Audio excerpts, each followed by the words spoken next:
আরেকটা ফেস্টিভ্যাল মাথার উপর চেপে বসছে কিনা আমরা এটা চাই না, সেটাই মূলত জানাবো। এদের মতো একটা লাশ, আপনার ভাইয়ের মতো একটা লাশ পুরো দেশ কাঁপন ধরেছে, পুরো দেশে অভ্যুত্থান হয়েছে, আন্দোলন হয়েছে। সেখানে একদিনে চুপি চাপি 3টা লাশ আপনি ফেলে দেবেন, 3জনকে মেরে ফেলবেন, মিডিয়াতেই আসবে না, ইন্টারন্যাশনাল কোনো মিডিয়াতে আসবে না, ন্যাশনাল মিডিয়াতে আসবে না, চাপা দিয়ে দিবেন। ঘটনা বলি, একটা জায়গায় ঘটনা ঘটেছে, বিদ্রোহী প্রার্থী জয়ী হয়েছেন, বিএনপির বিদ্রোহী প্রার্থী জয়ী হয়েছেন।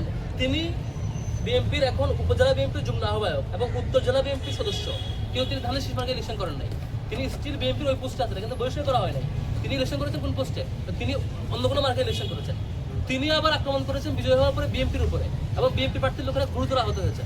বিএনপির ধানের শীষ মার্কের প্রার্থীরা গুরুতর আহত হয়েছে। আক্রমণ করেছেন কে? স্বতন্ত্র প্রার্থী, যিনি উপজেলা বিএনপির বর্তমান যুগ্ম আহ্বায়ক।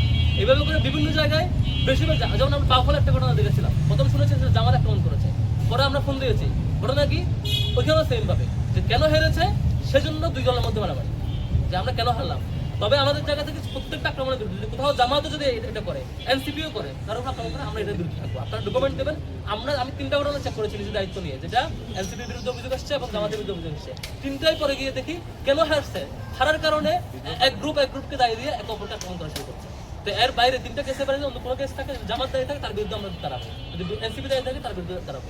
কিন্তু এখন এই যে 3টা লাশ হলো, 3টা লাশেই হয় বিদ্রোহী প্রার্থী, দুজনেই বিএনপির, বিদ্রোহী এবং ধানের শীষ, অথবা ধানের শীষ জিতেছে, অন্য কেউ হারছে, অথবা নিজেরা কেন হারছেন, এইভাবে নানা কারণে আহত এবং খুবই দুঃখজনক এবং খুবই লজ্জাজনক। যেখানে আবু সাঈদের মতো একটা লাশ, আপনার ভাইয়ের মতো একটা লাশ পুরো দেশ কাঁপন ধরেছে, পুরো দেশে অভ্যুত্থান হয়েছে, আন্দোলন হয়েছে।